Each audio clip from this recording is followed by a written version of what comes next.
Today is August 28th, 2013. My name is Phil Hernandez, and I have the pleasure of interviewing Dr. Albert Ramirez. Let me share a bit about Dr. Ramirez. He's a retired faculty from the University of Colorado at Boulder. He has served as the Associate Dean of the Graduate School, Associate Vice Chancellor for Faculty Affairs. He's chaired the Ethnic Studies program, Emeritus Professor of Psychology and Ethnic Studies, and I hope when we get through in the interview he'll share some other of his involvement academically as well as volunteer activities. The interview is being filled by Liz McCuckton. Okay, let's go to the questions. And Al, where were you born? And well, I was born in Houston, Texas, many years ago, as you can tell by my beautiful lines on my face.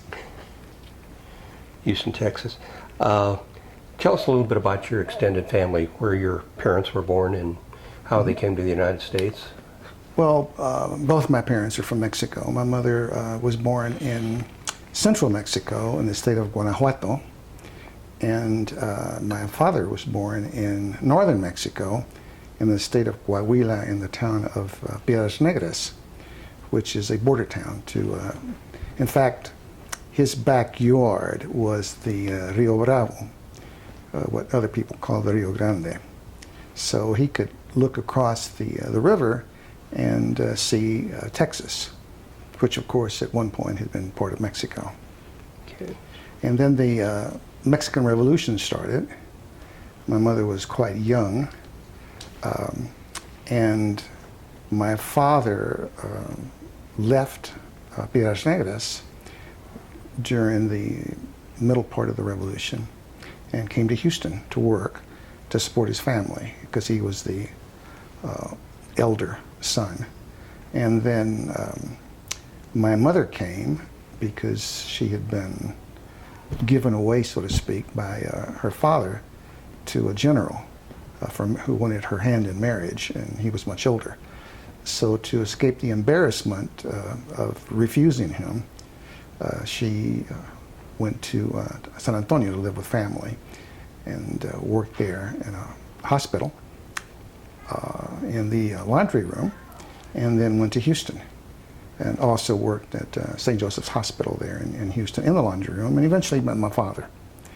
And the rest is history. Okay, very good. Okay. Tell us a little bit about your early education and your graduate work, etc.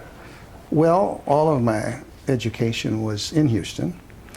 The first 6 years I went to a Catholic school, which had its pluses and minuses.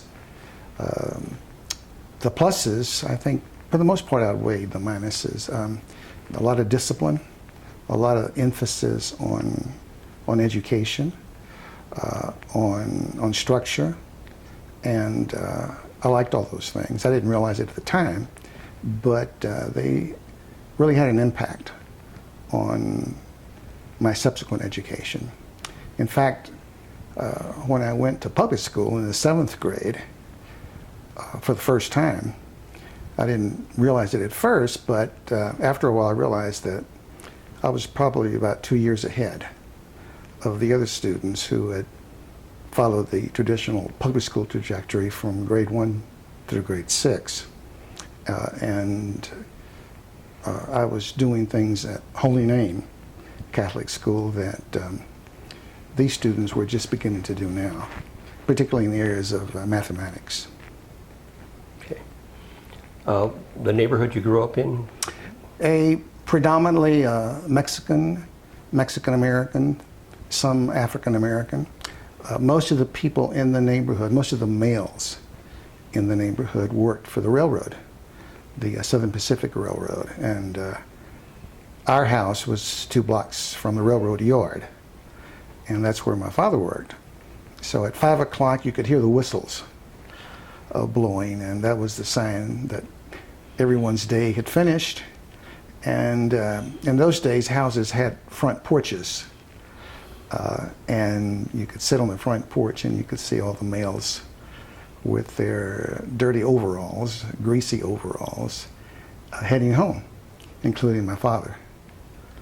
So, so that was the neighborhood I was born in. It was called North Side Houston. My parents used to refer to it as El North Side. And most of those kids went to public school.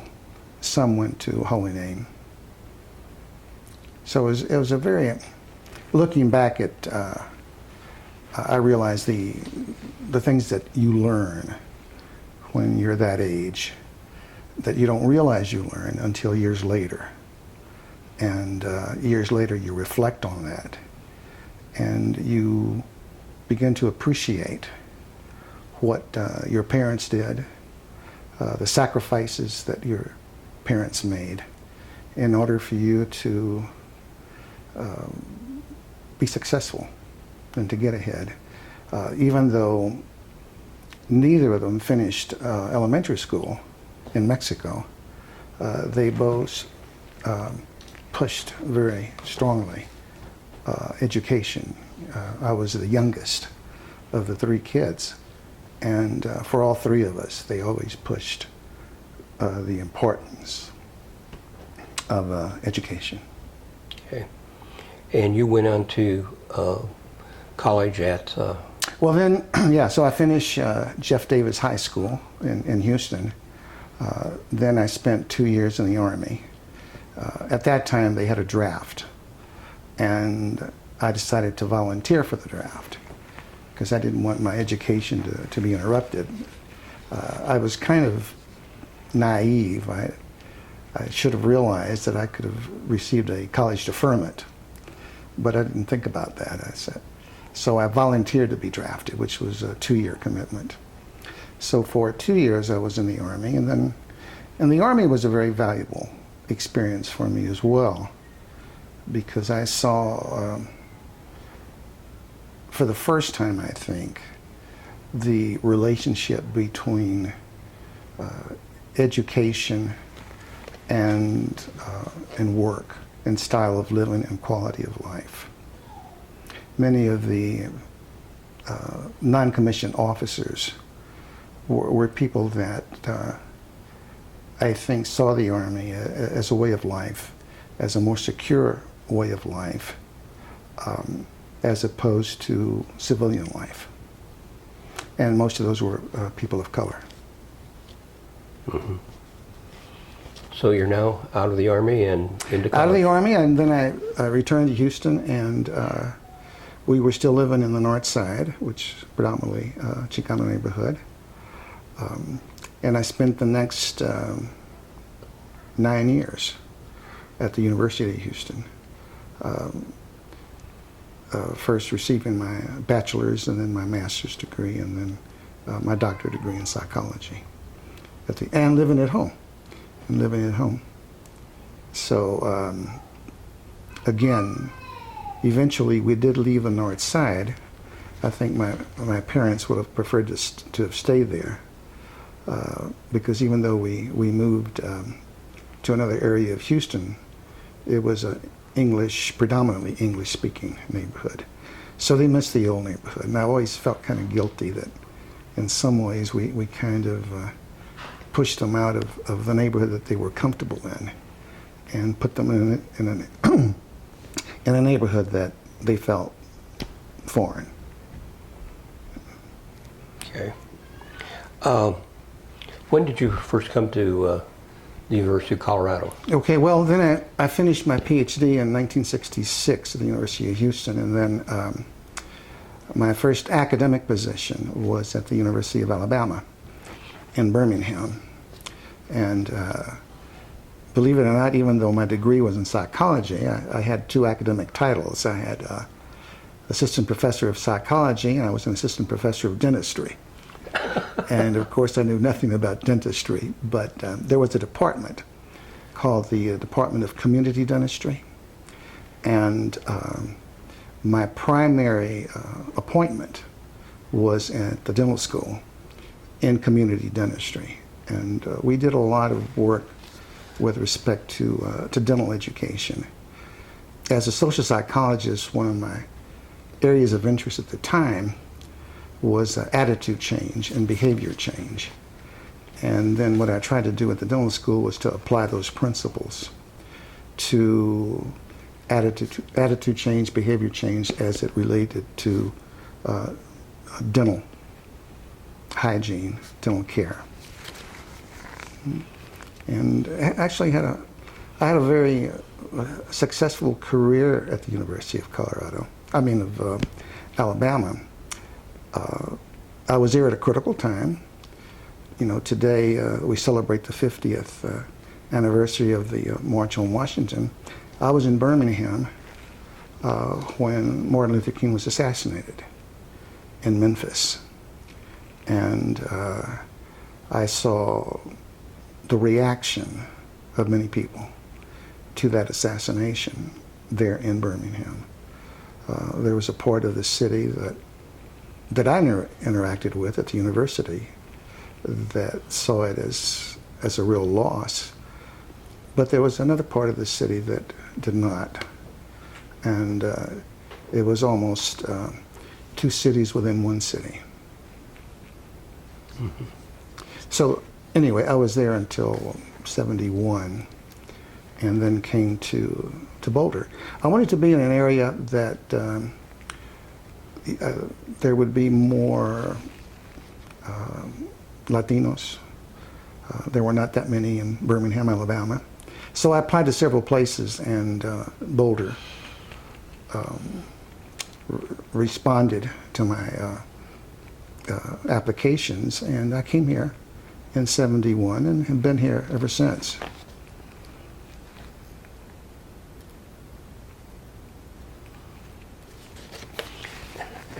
How did you, what was your impression of the University of Colorado and the city of Boulder? Well, when I first arrived, I came here for my recruitment visit. And as part of a 2-day recruitment visit, one of the things that you do, the most important thing that you do, is you present your research, a colloquium. And so, of course, I was prepared for that. And it occurred in the afternoon of my first day. Well, first, coming from Birmingham to Boulder, the altitude was quite a factor. So by the time the afternoon came, I was a little bit tired, but obviously working on nervous energy. I had to give my colloquium in the UMC on the 4th floor. So we went from the psychology building to the UMC, and the elevator wasn't working. So we walked 4 flights up to where the colloquium was going to be presented. I had just started talking or presenting my research. I was maybe about 5 minutes into it, and the alarm went off. So we had to evacuate the building. So we walked downstairs because the elevator still wasn't working. And there had been a threat of a bomb. So we all went outside in front of the University Memorial Center, waited for about 20 minutes until it was cleared. Then we walked up again, 4 flights. So by the time I was starting my colloquium the second time, I was exhausted. But somehow I got through it. And the next day, I met a lot of the Chicano students. It was a time, even though I was going to be in the psychology department, I had asked if I could meet some of the students, some of the Chicano students. And at that time, there was a professor here who had very much the same name that I have, except that rather than Al Ramirez, his name was Sal Ramirez. And he was the director of the Mexican American Studies program. It was a program at the time. So we met, and I talked with the students, and right away I saw that energy. It was a time of the student movement, the civil rights movement, the Chicano movement. All these things were going on. The whole aspect of Vietnam. So there was a lot of energy on campus, a lot of energy, and very different from the kind of environment at the University of Alabama in Birmingham at the time. And I found that very compelling, very energizing. So I went back to Birmingham and waited on the decision of the psychology department. And sure enough, several days later, I received an invitation to join the faculty. And I did. And one of the first things that I asked the department to do was to help me or give me support to create a course, and that I called Social Psychology of the Mexican American, a cross-listed course between Mexican American Studies and the psychology department. And the first time I taught it, it was a large class.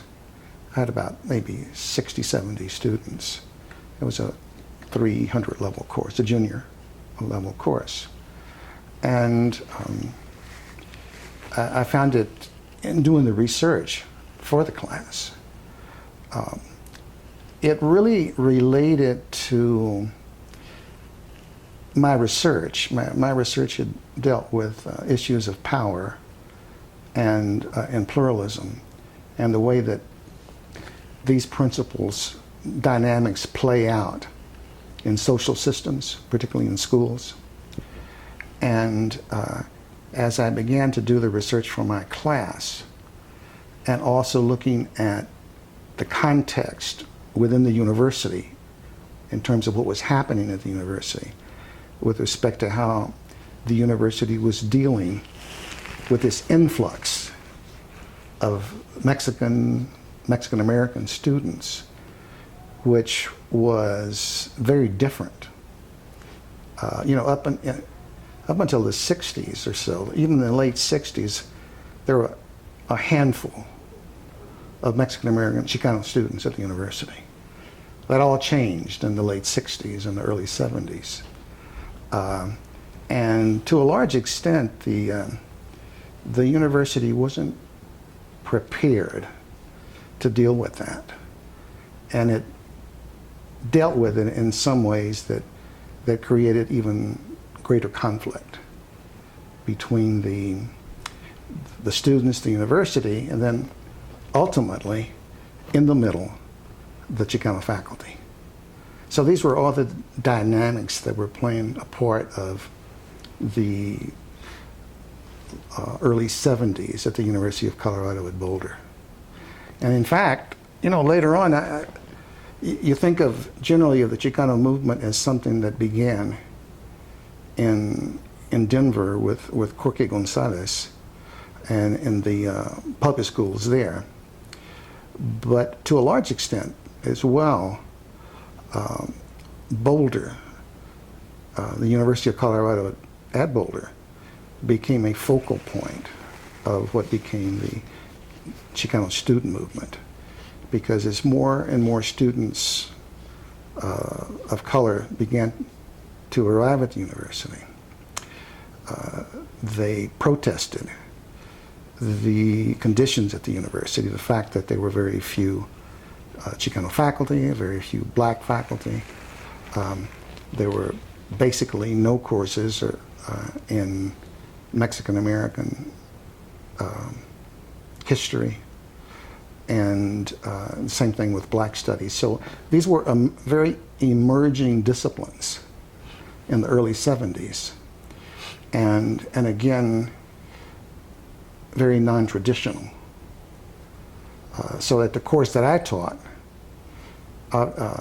Social Psychology of the Mexican American, is one that had never been offered before because it didn't exist and no one was interested, nor had basically the expertise to teach it. And because you didn't have academicians that were prepared to teach these courses and had the research background to look into the discourse within these fields. And at the same time, you had the student demands to have these courses taught. The real question then was, well, who was going to teach them? And who should teach them? And who should have the decisions as to who would teach? And that became a growing dynamic as well between sometimes the university, the Chicano faculty, and the Chicano students. Particularly as the students wanted to have a greater decision making as to the content and who would teach these courses. So it was a very exciting time. Very good, very good. You were probably very involved in recruiting Chicano faculties to the campus. Do you want to share any of the... Well, I became more involved with the recruiting once I went into administration, when I became the Associate Vice Chancellor for Faculty Affairs. That was in the late 80s, early 90s. And the nice thing about that position is that it didn't focus just on the recruitment of faculty of color. It focused on the recruitment of all faculty that office was responsible for. But within that, it was very clear that the percentages of the faculty that were of color was quite low, and also with respect to women. Those two areas, there was a gross underrepresentation. So that became a focal point in that position of attracting both women and faculty of color. So we developed a number of programs that were initiated primarily to try to recruit women in engineering, in the sciences particularly, mathematics, and faculty of color in general, across disciplines, because across disciplines there was that underrepresentation. And some of those programs, I'm pleased to say, still exist at the university. Mm-hmm. Did you find it difficult to attract faculty of color to the university? Well, you ran across this argument of lack of qualified people, and I always thought that was not really a real argument. It was used as an excuse, and because once you create the incentives and you create a structure that faculty feel will be welcoming, then those other issues, don't become as dominant. So you have to develop a university that women and faculty of color and other underrepresented groups will see as welcoming, one that validates their research and encourages them to do research in their areas of interest. And in the beginning, when we would bring, it took a while.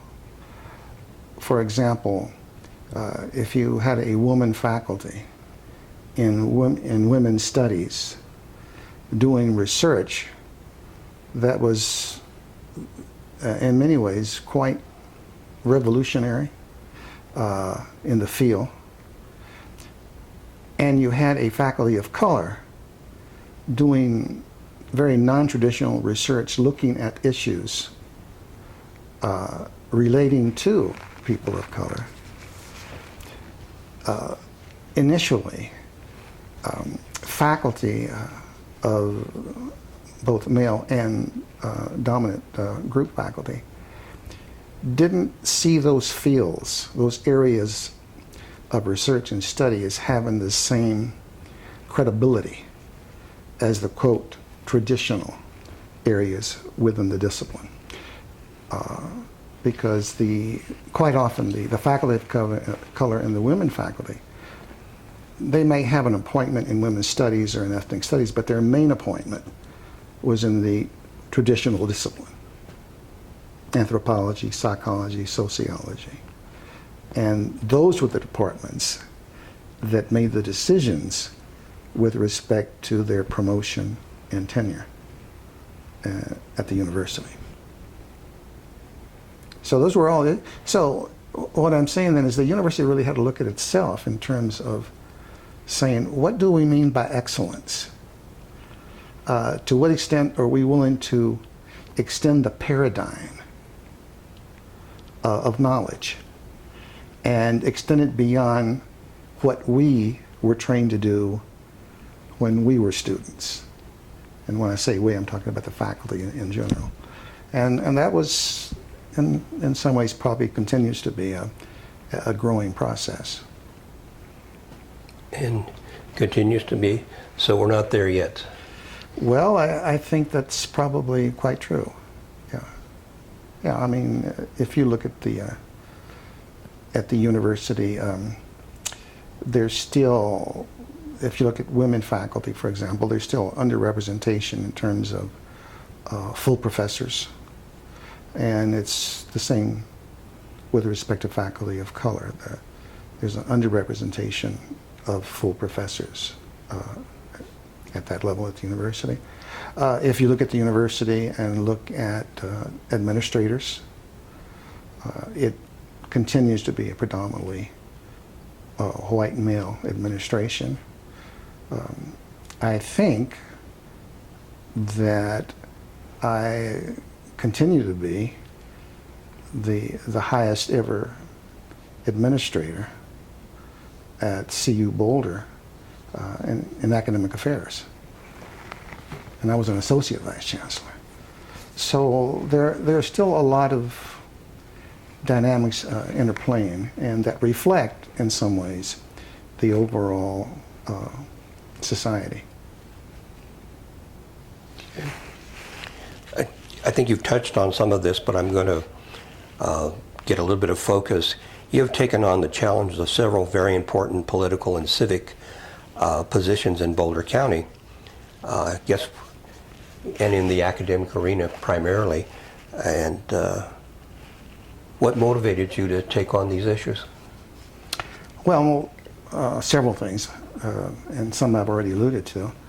A lot was my own personal experiences growing up.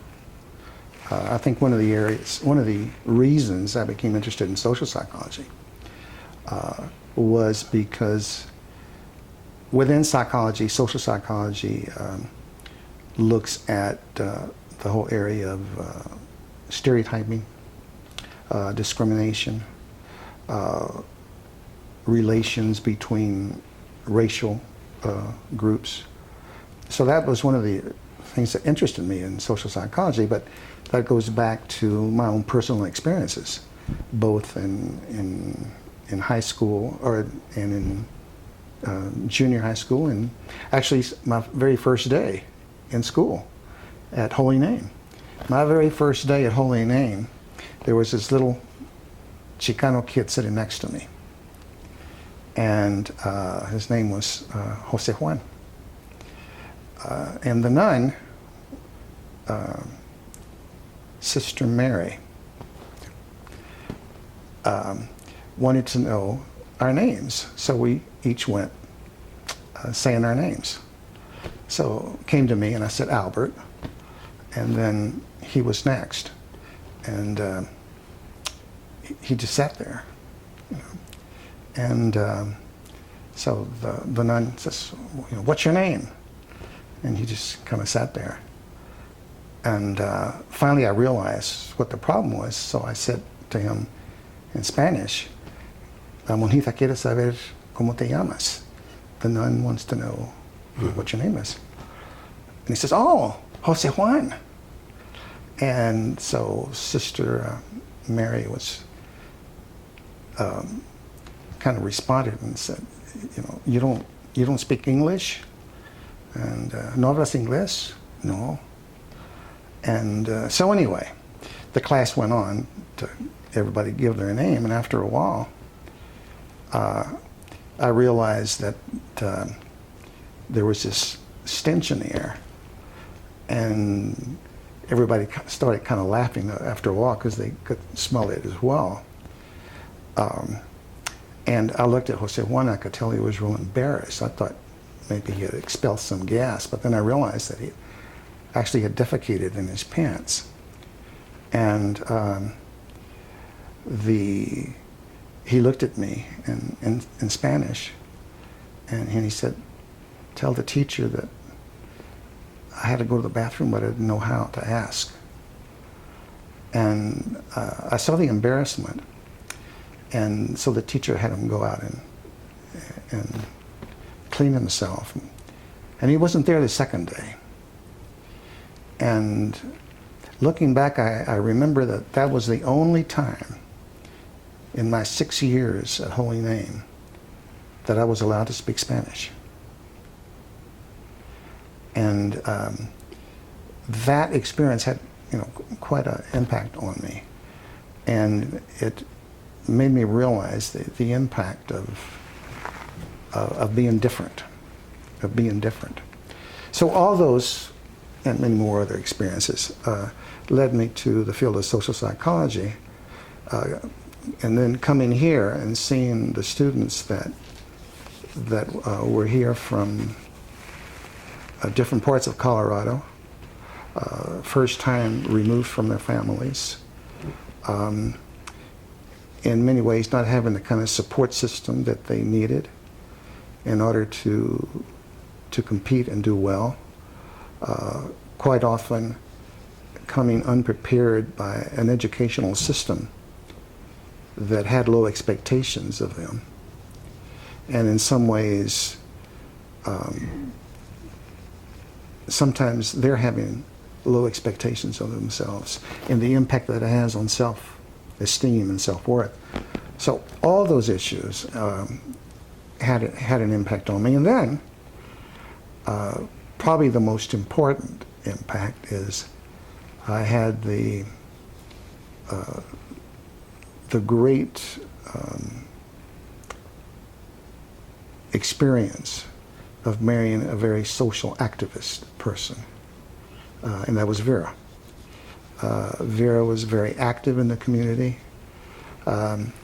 She, at one time, was the only person in Mexican American Studies who was on the staff, including faculty and administrators, because at one time no one wanted to be the chair of Mexican American Studies because of the conflict that was going on, and she was their champion. And I learned a lot from her in the sense of caring not only for students, but caring about the issues of the Chicano community in Boulder. She marched with the students, even though she could have been fired, against the protests at the university.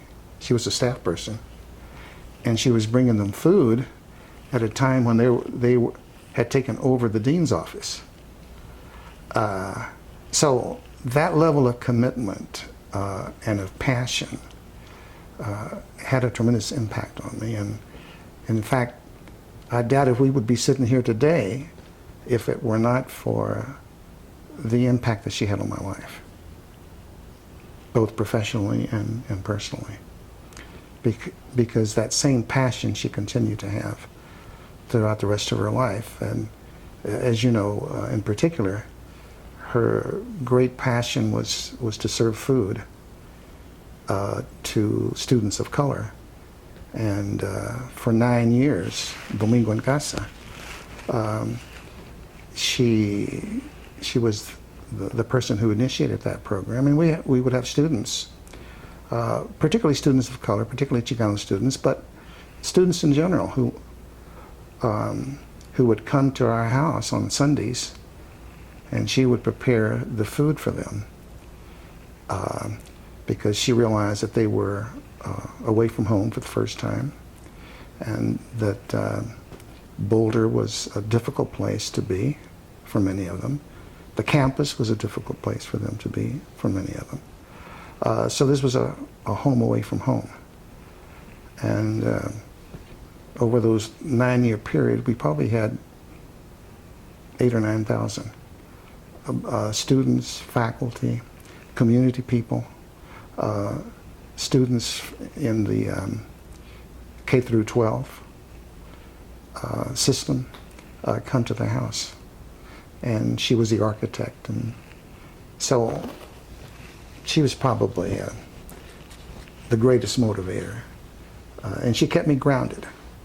She kept me grounded because sometimes as a faculty member you have a tendency to kind of remove yourself in some abstract sense from the real world. And with Vera you couldn't do that. You had to be grounded and be very much support of what was happening. I recall that both you and Vera were very active politically in the Democratic Party. Right, yeah, she was a precinct chairperson for several years. And she was very much involved in politics. And again, I think it had to do with her own upbringing.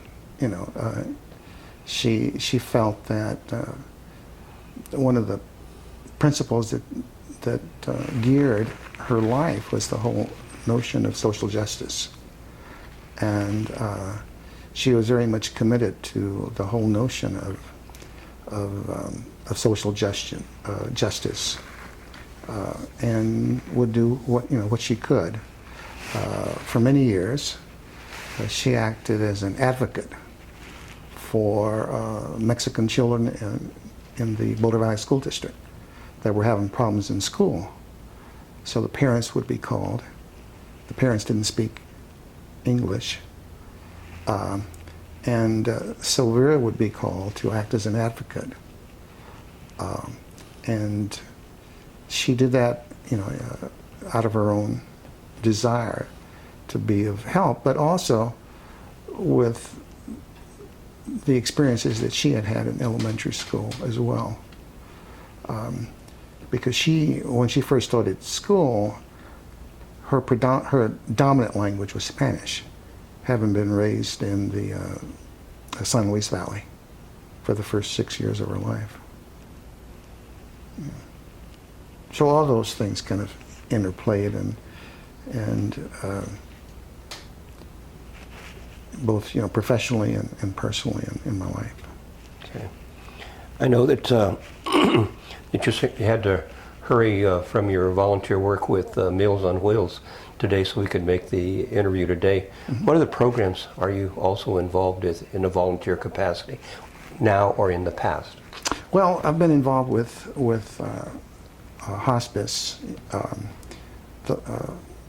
and in fact, up until recently. But I continue to see this beautiful lady who was my first hospice assignment. She's in a nursing home in Brighton. So I go to, even though she's no longer a hospice patient, because she's outlived that 6-month period, and she's in a wheelchair, but she's doing fairly well. She's 91 years old. Her name is Maria, and I go see her every week, and we have a nice conversation. Sometimes she's very articulate, sometimes not as much, but I go visit her on a regular basis. I just finished teaching a 9-week class for intercambio at Boulder High School. And the students that I had were primarily I had students from Cuba, Mexico, Colombia, Brazil, and South Korea, and who were who wanted to learn English, and that was I found that very exciting. I love the classroom. The only thing I miss about the university is the classroom, the students. The politics and the faculty meetings and everything else I don't particularly miss, but I miss the students. And then I'm also on the board of Su Teatro in Denver, which is a local theater that focuses on the Mexican American experience. And it is the third oldest Chicano theater in the country. The first one is Teatro Campesino in California, Luis Valdez, and Su Teatro is the third. So it's recently celebrated its 40th anniversary, and they put on some very contemporary plays, many of them depicting the Mexican American experience. And so being on the board, I became kind of inspired by the plays, and so the last 3 years I've had 3 writing projects that I've been working on, and in various stages of completion. And one of them is a play. It's a musical play, which is something I've never done before, because in psychology you write to publish in journals, and so this style of writing is very different. And the title of the play is Remember El Álamo, and it's a play on words on the very famous slogan of Remember the Alamo. And the creation of that slogan was because of what it was a revenge in terms of Sam Houston's revenge at what had been a defeat at the Alamo a month earlier. So when he tried to get his troops to charge, the crying slogan was, Remember the Alamo, remember that we were defeated there. And in this play, Remember El Álamo is basically looking at, well, what about the Alamo that existed before the invaders from the north, if you will, chased out the Mexican soldiers who were protecting it? And because in American history, it makes it look like the people who came from the United States, this was their place, their Alamo. They were defending the Alamo. But in reality, they had just taken over the Alamo 3 months earlier. So it's one of these days I hope to have that play produced somewhere. And so I'm in that process of writing as well. And the other two? The other two,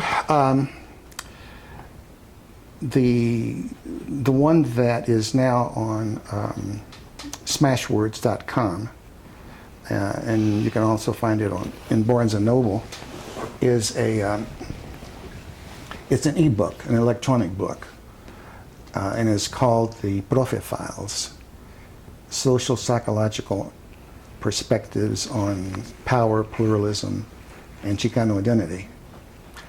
And that pretty much is a compendium of the research that I've done over the years on those issues of power, pluralism, and Chicano identity. In some ways, it's also an autobiography of my K through 12 experiences in Houston, because what I try to do in my classes is I try to relate whatever social psychological concepts we're talking about, I try to relate them to concrete events. And so in talking about them, I would relate from my own personal narratives, my own personal experiences. And one of the things that I would have the students do is to tie these concepts that we were talking about in class to their experiences, so that it has some kind of meaning to them as well. So the other thing that the book focuses on is a brief history of the Chicano student movement, as I talked about earlier, at CU Boulder, starting in the early 70s to the mid 70s, where you had the two bombings that occurred in Boulder at Chautauqua and at Public Liquor Store, which doesn't exist anymore. It's where 29th Street Mall is now. That involved some students from CU that died in those bombings. And it deals with, again, the issues that I talked about in terms of the university's experience with Chicano students and how it tried to respond to that, and the experience of faculty, Chicano faculty, in the early years at CU. And the character in the book is a guy named Profe. And interestingly enough, Profe is a social psychology professor at the University of Colorado Boulder, who also went into administration. So it covers a broad range of things. So that's finished. It's out there. And then the other one, when my wife Vera passed away in 2010, I spent a year, a little bit over a year, putting together a manuscript that I call Vera's Gift. And it consisted of two parts. The second part deals with her story. And the first part deals with the history of her family. And it goes back in that part one, the history of family, relates to what you're doing now on this project.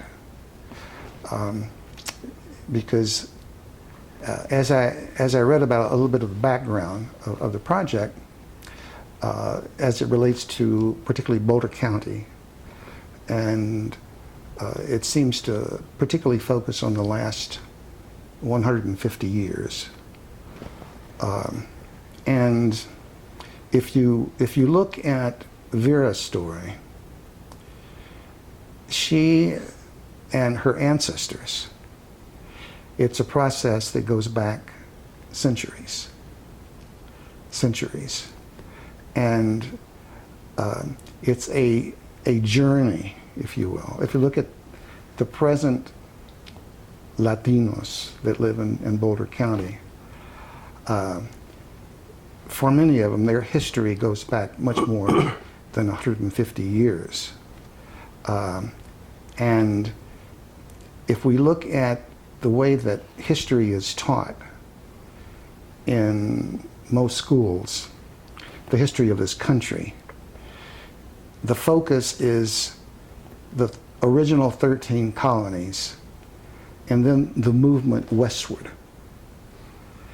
So historically, the lessons are the expansion of the United States from the East Coast moving west.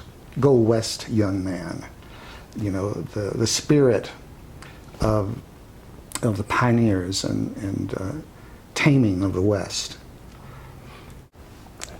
So historically, the emphasis has been from the westward movement, with very little emphasis on the very fact that, to a great extent, this country was also based on the movement south to north.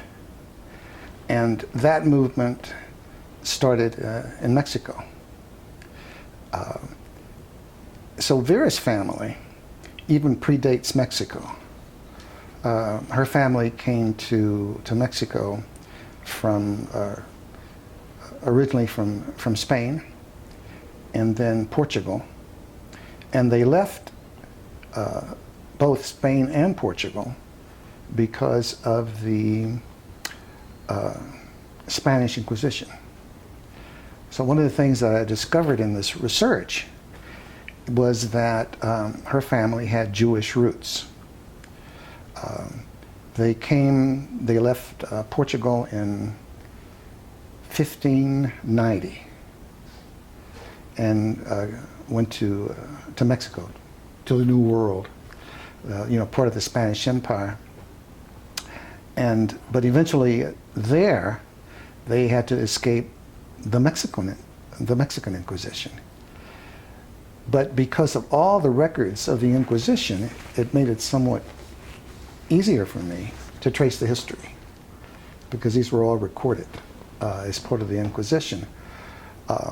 Her relatives were part of a very famous expedition that left Mexico that was led by a person by the name of Juan Oñate. And that expedition eventually went from the heart of Mexico to Santa Fe in the 1700s. In the 1700s, her ancestors were part of that expedition. They were part of later on, the revolt that occurred by the Pueblo Indians. They chased the Spanish people out after about 60 years. Then later, the Spanish returned and reconquered that area. And then over the next hundreds of years, there was that amalgamation of Spaniards, and Indians. So as I look at her family history, you realize that Vera was the 13th generation to be part of Mexico, and actually part of New Mexico and southern Colorado. And they lived in southern Colorado up until in the San Luis Valley until 1946, when they moved to Denver.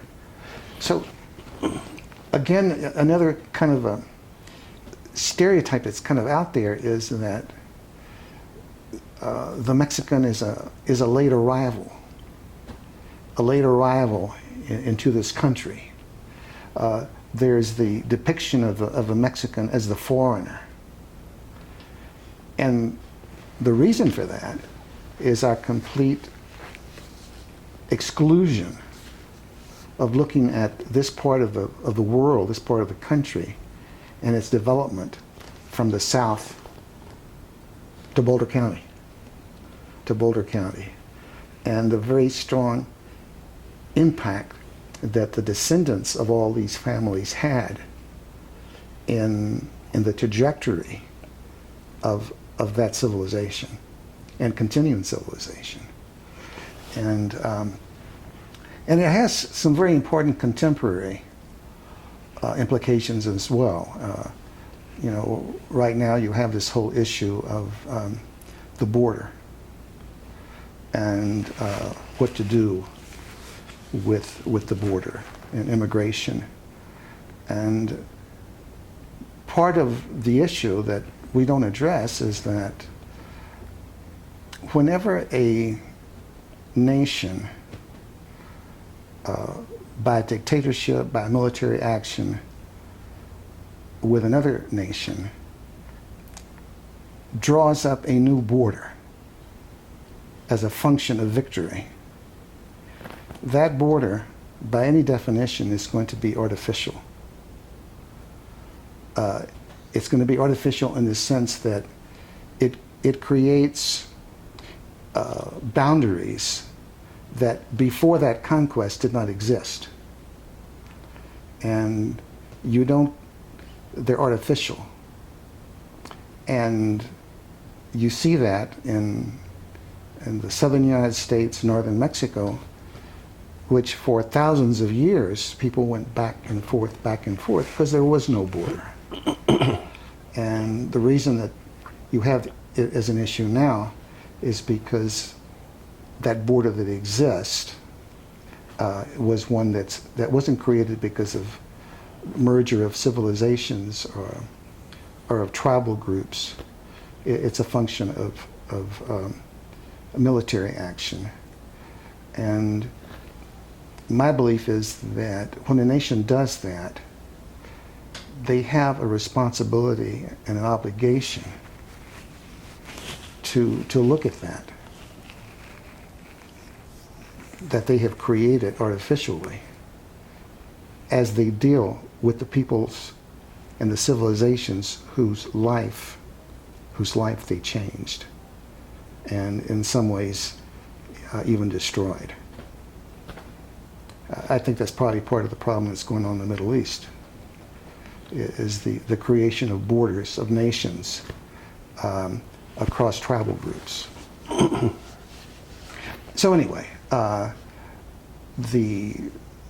think we need to put greater emphasis on how this country developed and the impact and the contribution, particularly in what is now the southwestern United States, of the Spanish migration, of the intermarriage between Spanish and Indian, the creation of the mestizo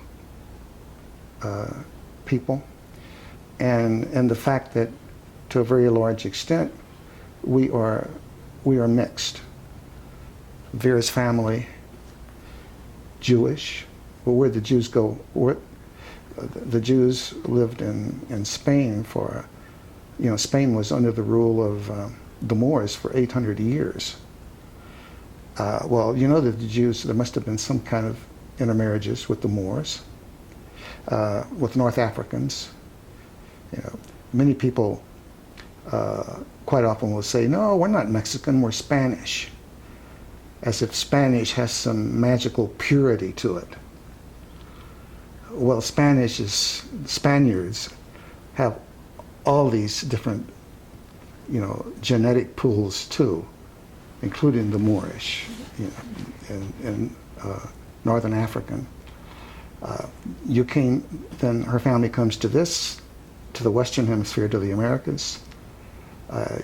You have those generations interacting with the Indians in Mexico, with the Indians of New Mexico, and you have this wonderful, wonderful interconnection and genetic diversity that, unfortunately, quite often we want to deny. And that's such an important dynamic, because once you begin to deny part of who you are, you're denying your heritage. Good. You're hitting some really good points. Thank you. Thank you. Let's come to Boulder and Boulder County, and what do you see as, and I think you've touched on some of these, but what do you see as the most pressing issues for the city and for the county as a whole? Well, it's hard to separate what's happening in Boulder County with what's happening in the nation, in the country as a whole. I think that some of the more important issues, as I see them, is we still have the very great issue of economic disparity, economic inequality, and quite often that economic disparity is a function of race and gender. I see the country losing that middle class, and going more and more people going out of the middle class. At the same time that we're creating more and more billionaires, we're creating less and less middle income people. And I really see that as a very important issue, across all areas. I fear what we are doing to our Mother Earth, and the resources that she has given us since the beginning of time, and what we are doing with those resources and how we are using them. I think those are, real important questions. I think there's the issue of loss of trust in many cases, in terms of the people who lead us, and believing what they tell us, and you see that happening now in many current affairs. The issue, for example, of right now as to whether we should go into Syria. You're hearing the very same arguments that you heard several years ago from our political leaders as to why we should have invaded Iraq. And in the eyes of many people, at least, you say, gee, we've heard this before, and the first time it turned out to be not true. Is it true this time?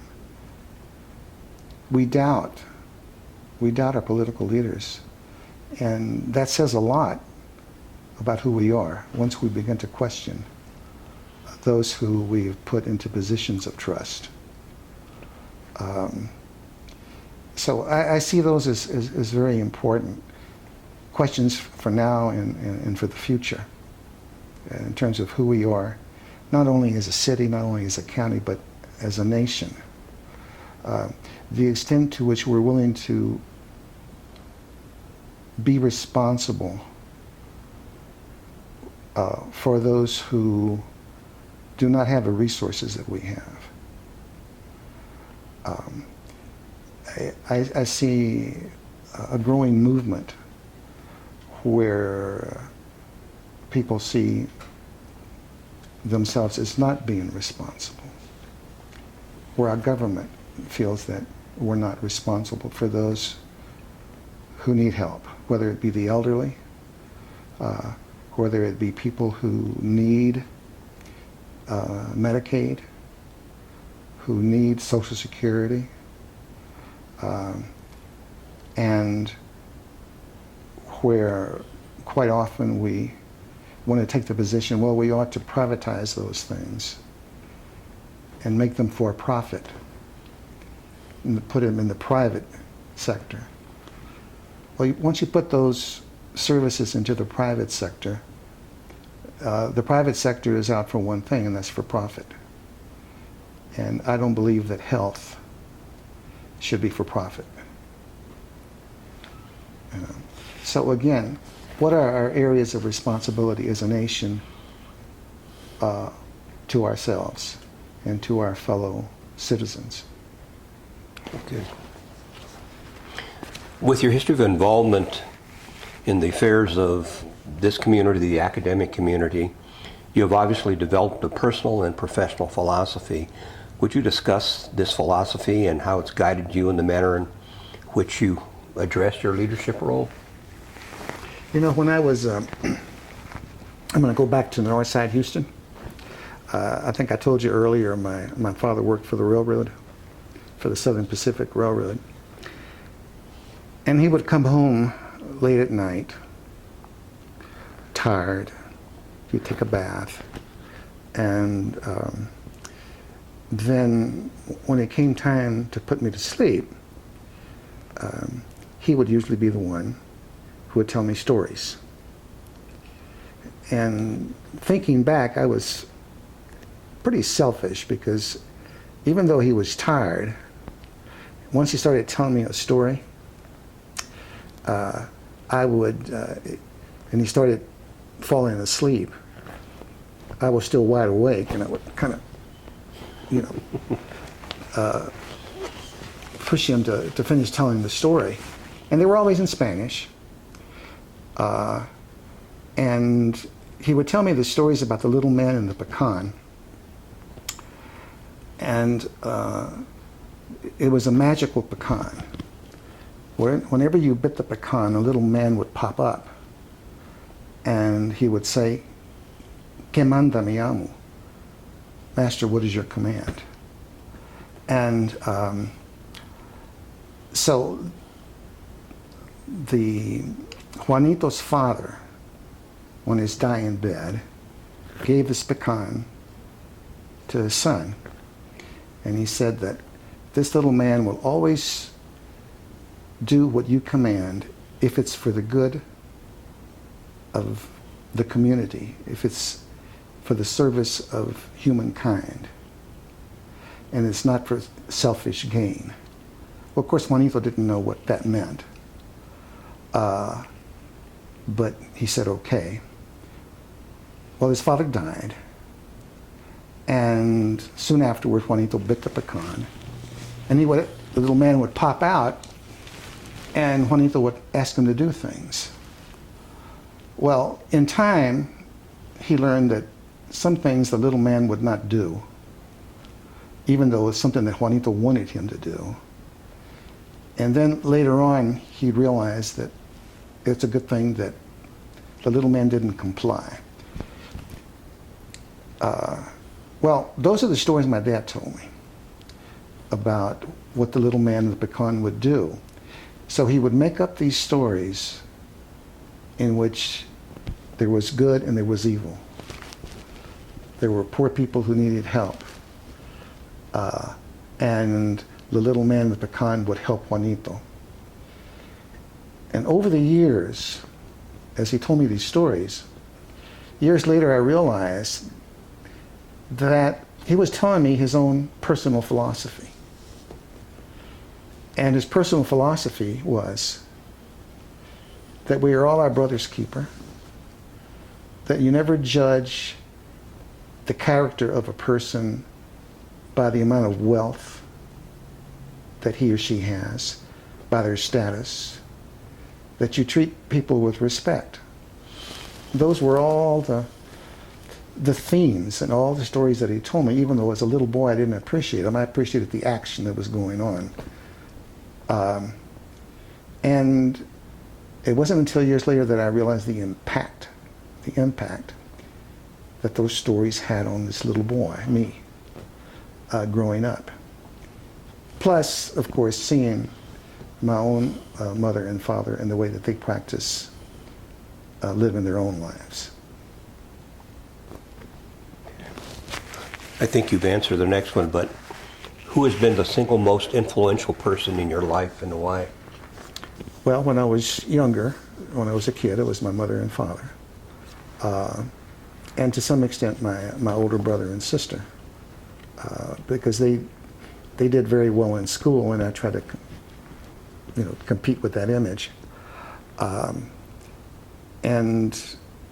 But after, as an adult, there's no question that the single most important person in my life was my wife, Vera. She has an impact, and continues to have an impact on me in everything that I do when I reflect on the kind of person that she was.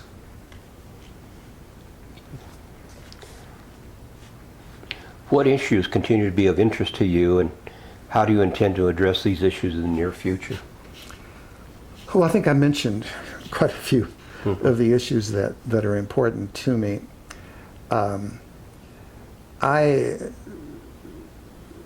will continue to be engaged in activities that I think promote a sense of service to the community. And my volunteering will continue. And I plan to volunteer for another organization here, working with international students and bringing them to come to see, the ones that come to see you, and inviting them to serving here as a host family. And in a way, it's a continuation of Domingo en Casa, but with international students. So I continue to, want to be engaged in that. I will, now that I've finished these 3 writing projects, I want to put them to bed in some way. And to me, one of the most engaging processes that are of critical importance to me is to be able to write down my thoughts. So I plan to continue writing in some way and deal with the kinds of issues that I've talked about, over the years, and put it out in some way. I do believe that the pen is mightier than the sword. Although I guess now you would say that the computer is stronger, or the board, Keyboard. the keyboard. Yeah, the keyboard is mightier than the sword. Very good. Are there any issues that you would like to mention that we haven't touched upon? Well, I can't think of any. I mean, we've covered quite a broad spectrum of issues. I appreciated the opportunity to discuss them with you, and I appreciate your being even interested in listening to them. I think we can both share the opinion that you've enlightened us in a lot of areas that we have not thought about, and the depth of what you went into many of those areas. And we know that there's other subject areas that we could touch upon that you have a wealth of knowledge on, but we'll maybe catch those next time. All right. Well, I look forward to it. Very good. Thank you. Thank you.